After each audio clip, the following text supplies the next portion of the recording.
There are some events in history that impact us so greatly that we will always have engraved in our minds where we were and what we were doing when we heard the news. Let me share with you a few dates. November 22nd, 1963. I wasn't born yet, okay, but a lot of you were. John F. Kennedy was assassinated in Dealey Plaza in Dallas, Texas. What about January 28th, 1986? I was alive then. I remember I was sitting in a drama class in high school when they announced over the intercom at the end of a class period that the Space Shuttle Challenger had exploded and that all aboard had been killed. And I remember walking out. The high school we were at, it was sort of a building, were buildings with a courtyard in the middle where all the classrooms exited into. And I remember normally it was really loud because of a concrete floor. It was outdoor, but concrete and yeah, it was usually. But after that, it wasn't loud. You could have heard a pin drop. And then, of course, September 11th, 2001, simply remembered as 9/11. When tragedy strikes so close to home, we have to wonder, where was God? And why would God allow the tragedy to unfold? I mean, if He is all-powerful, why wouldn't He stop what was happening from happening? I mean, couldn't He have prevented Lee Harvey Oswald from assassinating President Kennedy or whoever you want to believe assassinated President Kennedy, okay? Couldn't He have stopped that from happening? Could He not have prevented the O-ring from failing, thus leading to the failure of the entire solid rocket booster and causing an explosion 73 seconds into Space Shuttle Challenger's flight, killing all on board?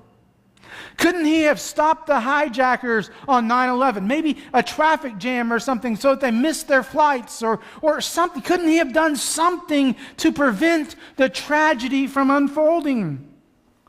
Then our lives would have continued as normal. Wouldn't have been changed. At least not until the next time something happened that interrupted our quote-unquote normal. When tragic events happen that interrupt our normal lives, for many people the first reaction is, why, God? Why? I mean, when some who never even had given a second thought to God turn to Him in times of tragedy. Proof's in the pudding. September 16, 2001 saw record church attendance across the country. Others see tragic events as an opportunity to blame God, as an opportunity not to turn to God, but to turn further away from God. They say things like, if God is so powerful, why would He let something like this happen? So today, I want to ask and hopefully answer the question that so many have been struggling with for the past 15 years, since September 11th, 2001. Where was God on 9/11? Where was God on 9/11? God was at the same place He was when Adam and Eve rebelled in the Garden of Eden. Genesis chapter 3. From the beginning, man has, of all creation, man has rebelled against God. And I want you to think about this for a moment. Think about this, that man has been rebelling against a God who did so much for him. A God who created man in His own image. A God who entrusted man as the master of all creation. A God who placed man in an absolutely perfect environment. A God who provided for man's every need. A God who did everything for man. And then man who made a conscious decision to rebel against God. Man who made a conscious choice to violate the will of God, to turn his back on God. So rather than just simply sticking with where was God on 9/11, maybe we should go back to the beginning and ask, where was God when the serpent approached Eve? Where was God when Eve approached Adam? Where was God when man first raised his ugly head of defiance and rebellion? I mean, couldn't God have stopped this whole thing from happening before it even started? I mean, couldn't he have done something? Well, God gave man the gift of choice. That being said, and that being the case, it's really not a question of could God have intervened. I absolutely believe that he could have. I have no doubt in my mind that God could have stepped in the Garden of Eden.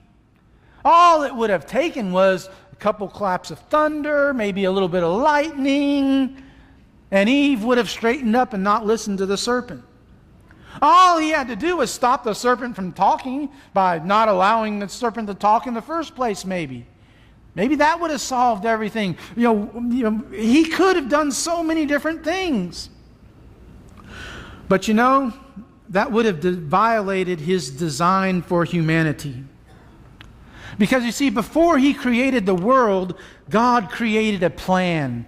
In the book of Ephesians, chapter 1, verse 4 and following, Paul writes these words, "Even as he chose us in him before the foundation of the world, that we should be holy and blameless before him.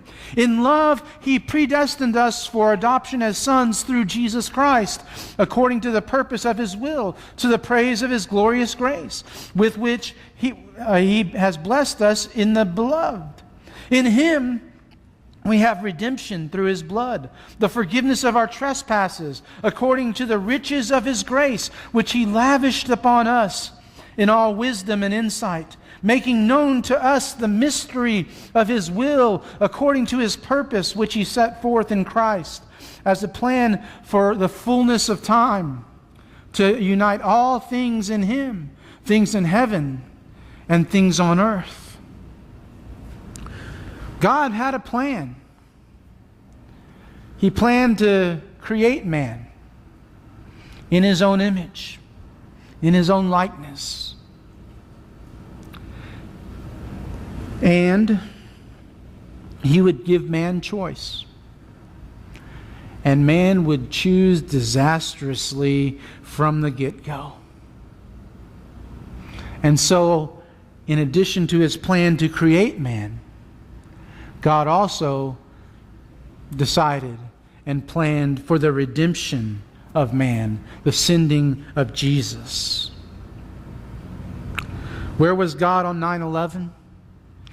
He was in the same place he was when Adam and Eve rebelled in the Garden of Eden. He was also, which is also the same place that he was when Job lost everything. I mean, think about the story of Job. I mean, Job chapters 1 and 2. I mean, we say he lost everything. He lost everything except his nagging wife, right? Okay? Job has to be the top example of personal loss in all of human history. So, where was God when Job's oxen and donkey were carried off by the Sabaeans who killed the servants, except for the one who was able to escape and come and report to Job? Where was God when Job's sheep and servants were burned up when the fire of God fell from the sky, except for the one that escaped to tell Job about it? Where was God when Job's sheep and servants were when Job's oxen and donkeys were carried off by the Sabaeans, who killed the servants except for the one? Where was God when Job's camels were carried off by the Chaldeans, who killed the servants? Where was God when Job's sons and daughters were feasting at the oldest son's house? And a wind came and collapsed all four corners of the house, and it fell, killing all who were inside, except for the one who escaped to tell Job about it. Where was God during all of Job's tragedies? You know, God was where He always is, proving Himself to be God, despite tragic circumstances. Remember, God put limits on what Satan could do to Job. But let's talk about that for a moment. Let's talk about Job for a moment because, Job was blameless and upright. The Scriptures tell us this.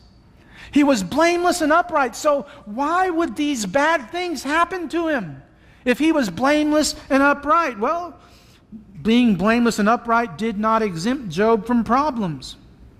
You know, Job lived in a world with mean people. He lived in a world with people who were willing to lie, cheat, and steal just to get ahead. He lived in a world where people didn't care what they had to do or who they had to hurt if they were going to advance, just so long as they themselves weren't the ones being hurt. Job lived in a world with natural disasters, tornadoes, earthquakes, fires, hurricanes, just like we do. But Job was able to maintain his integrity. Being righteous, blameless, and upright didn't exempt him from problems, but he was able to maintain his integrity and hold on to his integrity. Had God turned his back on Job, would Job turn his back on God? Even though urged to curse God and die by his slightly less than supportive wife, Job understood that it was God's prerogative to give and it was God's prerogative to take away, and that it was his duty to praise or bless the name of the Lord. Job 1, verse 22. Where was God on 9/11? He was in the same place he was when Noah built an ark, protecting him and his family from the absolute worst natural disaster there ever was, where all except 8 people in the entire world were killed, Genesis chapters 6 through 9. He was in the same place he was when Abraham lapsed in faith, safeguarding the fulfillment of his promise, Genesis 12 through 15.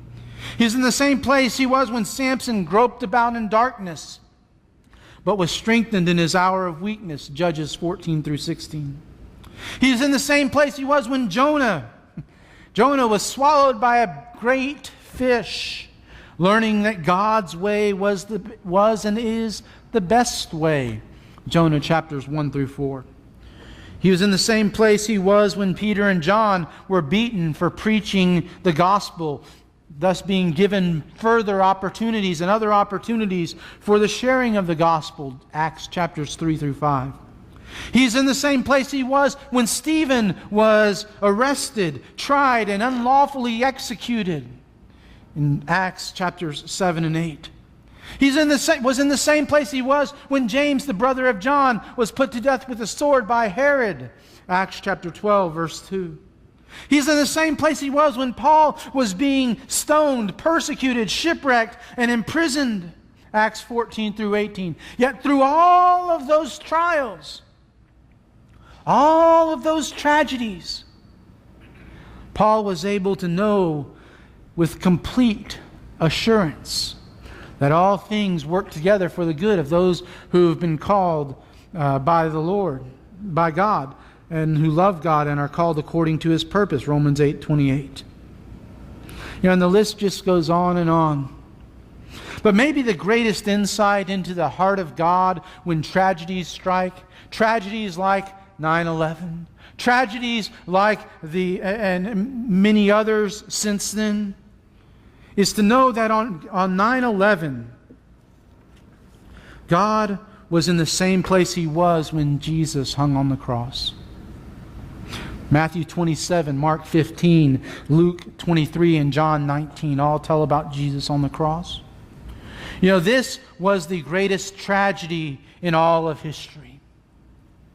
I mean, a lot of times we measure tragedy by the number of innocent human lives that are lost. Well, folks, you want to talk about an innocent life being taken.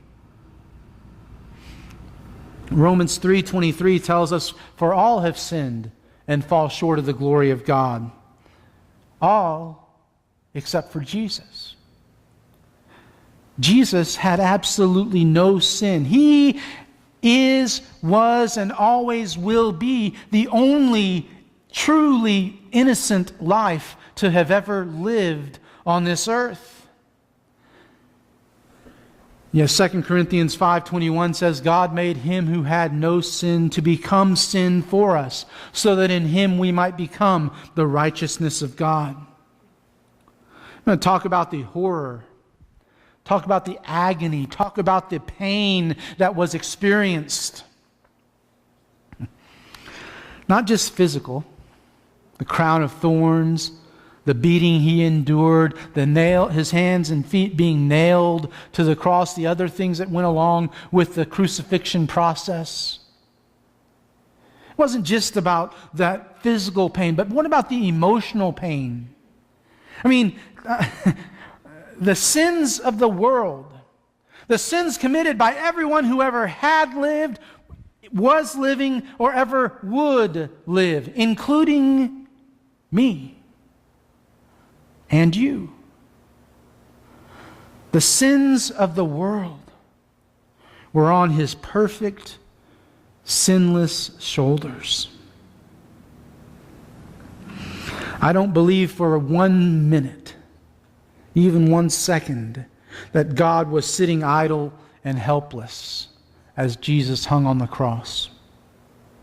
Now I say that, so that brings up some questions. Where was God when Jesus hung on the cross?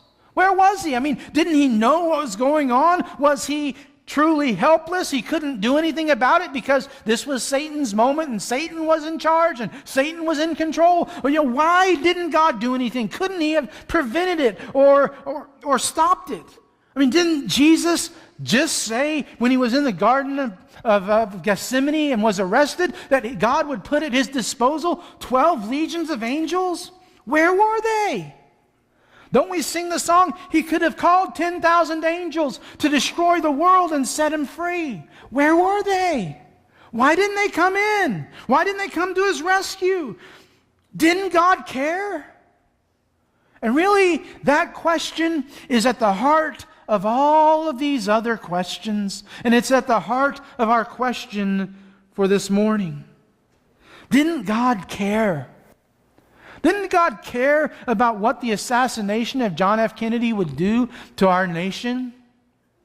Didn't God care about what Challenger exploding would do to the space program and to students all over the world who are all over the nation who were thinking and looking forward to the lessons from space and everything?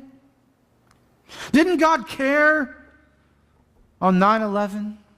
Didn't God care when Katrina came ashore? Didn't God care when the Alfred P. Murrah building in Oklahoma City was bombed? Didn't God care when Columbine High School was besieged and attacked? Didn't God care when Sandy Hooks Elementary was besieged and attacked? Didn't God care about Virginia Tech? Didn't God care about all of these other tragedies that have happened lately? Answers. Of course God cares. Of course God cared, and He still cares, even today. He cares more than you or I could ever know. How do we know He cares? We look at passages like John 3:16, that most oft quoted of Bible passages. For God so loved the world that He gave His one and only Son of promise, that whoever believes in Him shall not perish but have everlasting life. Brothers and sisters, that's how much God cares about you. and me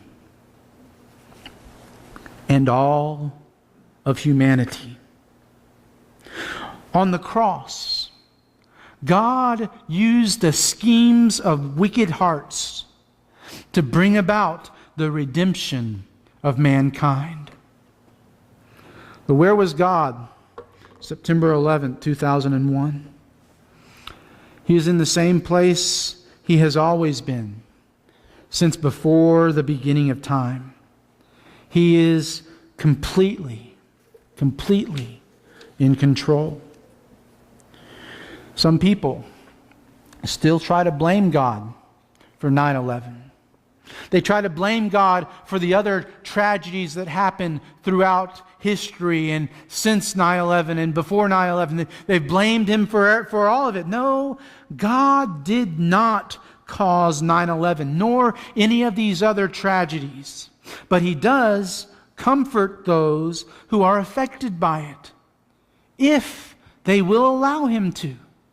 Just as He is able to comfort us, regardless of the tragic circumstances of our lives, if we will just allow Him to. You see, what it really boils down to is that sin is the cause of all the tragedies that happen in our lives. Sin, like the result of the choice that Adam and Eve made in the Garden of Eden. But it's not just their fault. Sin, like the choices that I and that you have made in our lifetime. Sin is the cause of all the evil that is in the world. But God loves and cares enough about you and me to have sent Jesus to die on the cross so that we don't have to deal with the consequences of our sin. I hope that helps. Bottom line is that God can offer us comfort only if we will allow Him to offer us comfort on His terms, not our terms. Have you accepted His offer? If not, why not? If not, why not accept His offer today? Why not make that decision this morning to allow Him to be the Lord of your life by being immersed in the watery grave of baptism, having your sins washed away, being brought up to walk in newness of life? Why not do that now? Why not do that today? Why take a chance? Because if there's anything that all of these tragedies in history that has taught us, it's that we're not guaranteed there's going to be a tomorrow for us or for anyone. Don't delay.